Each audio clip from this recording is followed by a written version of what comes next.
All right, guys, I don't know if I'm actually going to post this or not, but I got another little job I'm doing. This is a Ford Fusion. It's white, and it's damaged down the side. If you notice that this right here, if you can see that, that's kind of an eyebrow, a little high spot right there. It's poked out. It's poked out from it being drove like that. Okay. I actually, back when we were in school, I fixed the Explorer. I fixed it here at home, but back when school was going on, I fixed the Explorer that this thing backed into. And if you can see, this is a urethane bumper, plastic bumper, rubber bumper, whatever you want to call it. It's knocked all the paint off, and we're going to be feather edging all of this stuff out.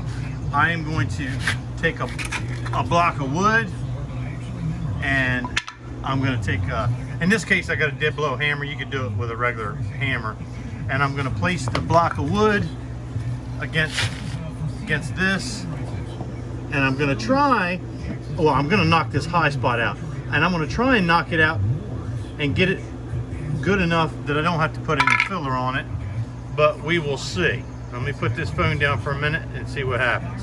Well, guys, I said a little prayer, and one little smack with that board. And remember how that high spot was in there? Came right out. That doesn't even need any filler. I have one little ding right there. I'm gonna block this with probably some 180, and it will show me the low spot. And while I got my block out, I'll probably feather edge these, and they'll need a little bit of what I call icing body filler. It's just a lightweight, super lightweight body filler. And let me get it sanded and we'll see what we come up with. Okay, I blocked that spot right there with 180 on a block. And if you see the fact that there's paint left in there, that means that's a low spot, okay? And it's not much at all. It's just gonna need just ever so slight little bit of filler in there, and that'll take care of that. Now what I'm gonna have to do is I'm gonna have to get down here and feather all of this out, because that's down to the actual substrate, the rubber of the bumper. That's what that black is. I call it rubber. It's actually like a urethane plastic. But I've got to feather all these spots out. I'm gonna put the phone down and I'm gonna see what happens with that. Guys, I used a DA, a dual action sander, to feather edge this stuff.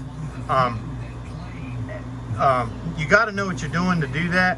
What I'm saying is when we get back in school, we'll go over how to use one of these DAs, because on this rubber bumper you can make a mess real quick and dig holes in it.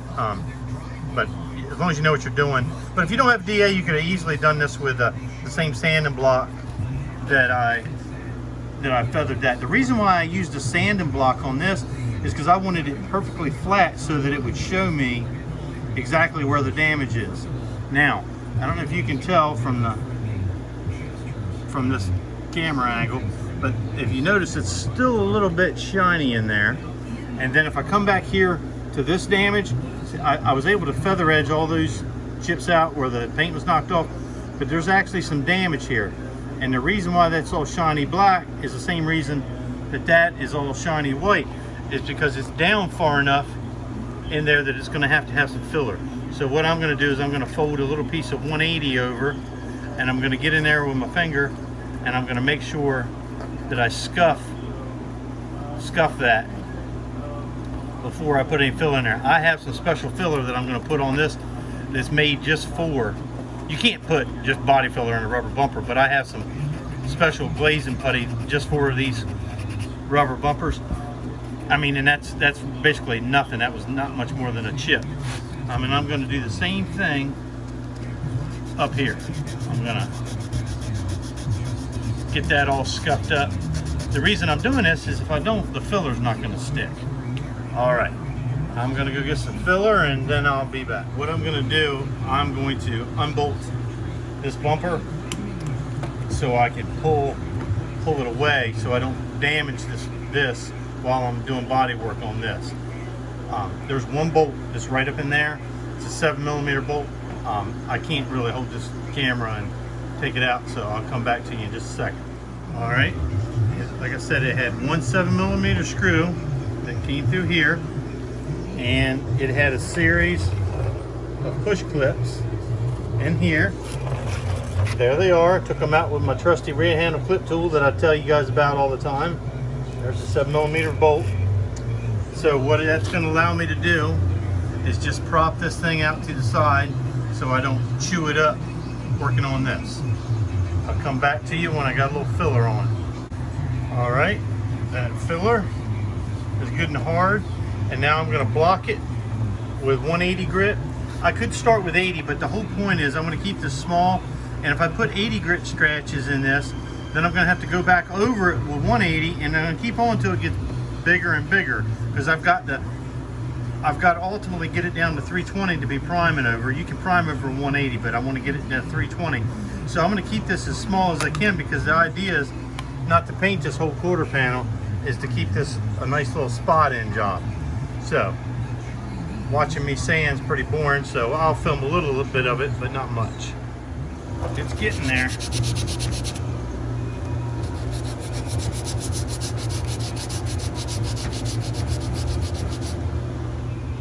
That spot, the dent is filled perfectly. Now, these are 180 grit scratches. Now, you could prime over those, but you can't prime over the shiny stuff. So I want to move out. I'm going to step it up to 320 grit and go around here. Again, I'll keep this as small as I can. So I'm going to switch over to 320 and sand that and get this ready for primer today. Okay. Everything's all fixed, and this is all sanded with 320. Again, we're going to try and keep it as small as possible. I just hung a little piece of masking paper up there. I'm going to spray the primer with a real light air pressure, and I'm only going to do these spots where it was. I'm going around all of them with 320. I like to get the primer on. I like to let it sit at least overnight. All right, got those spots all primed up. We're just going to let her sit and dry good. That way it'll do any shrinking that's necessary overnight. And guys, I will go over what I'm talking about by shrinking. Basically, I'll give you a little example right now. The most aggressive scratches that I have in this thing are 320 grit scratches, which is fine. But let's say I had 180 or 80 grit. Definitely you don't want to prime over 80 grit. I know some people say you can, but you shouldn't do it. The solvents that are in this primer are going to evaporate out of it. When they evaporate, they'll shrink down into those scratches. And if you sand it too soon and then you paint over top of it, it'll shrink later, and then all those scratches will show back up. Think of it, have you guys ever seen like a picture of a dry riverbed, how it's all cracked all up when all the moisture evaporates out of it? Well, that's moisture. This is solvents, but the same thing happens in a sense, except it's shrinking into the scratches. We don't want that to happen, so we're going to let it sit overnight. All right, it's the next day. I'm going to sand all this primer down with some 500 grit by hand. By hand, I'm not going to put it on a block. I'm just going to fold it up like a business letter. I've showed you how to fold sandpaper before, and sand it by hand. Fold the hand sandpaper like that. That gives you 3 pieces. This side, and then you can flip it around. That's why we fold it like that, and it gives it a little bit of a backing. So I'm going to sand all this primer with the 500, and I'm going to keep it small, but I'm going to probably go about to right here with the 500 grit scratches. Okay. All the primer is sanded smooth. Everything looks good. This still isn't bolted in. I just got it sitting up there right now. Now, this may sound a little weird, or I'm going to explain to you what I'm doing here. Now, I'm going to take this rubbing compound. If you guys watched the other video where I polished those mirrors up the other day, this is the same stuff. I like to use it. What I'm going to do is I am going to hand polish all of this, probably from about this body line right here, through this area. And when you come back here to this bumper, I'm going to polish this whole area here. What that's going to do is, well, two things. The main thing is it's going to clean it up and make it perfectly spotless. Now, I don't know if you can see that or not, but like there's little imperfections and all. And what that's going to do is that compound is going to clean all of that stuff up. Another thing that it's going to do is, in the process of cleaning, and if you saw on the label that it said ultra cut compound, what it's going to do is it's actually kind of sanding this a little bit, not much, but it's putting microfine scratches in the car. If this car was black and I were to scrub this like this and polish it off, you would see like really fine scratches. You won't see it on the white, but if it was a black car, you would see that. What that's going to do is it's going to give an area, when I blend the clear out, it's going to let it sink into it. What I'm going to do is I'm going to stop.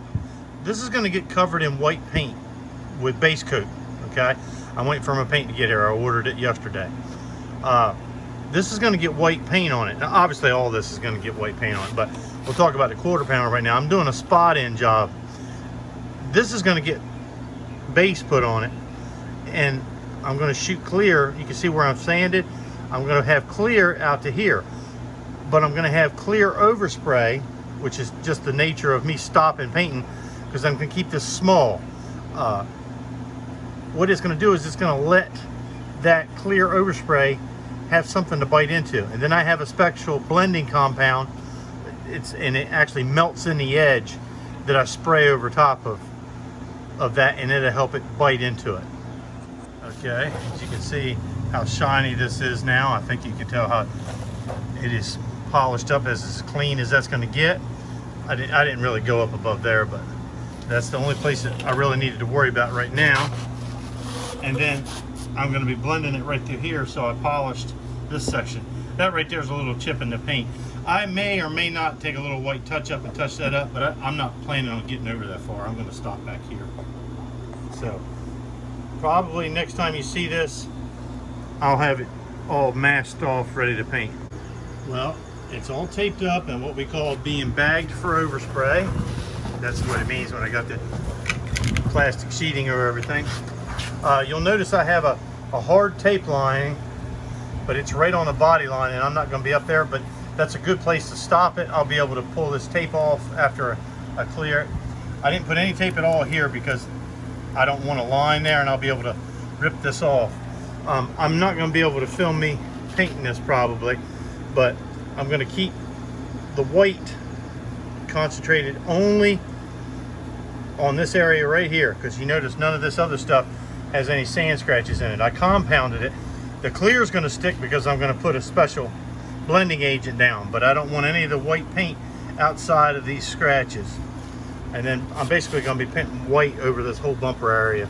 I may show you, I may come back and take a shot of it after I get the base on. Well, there's the repair.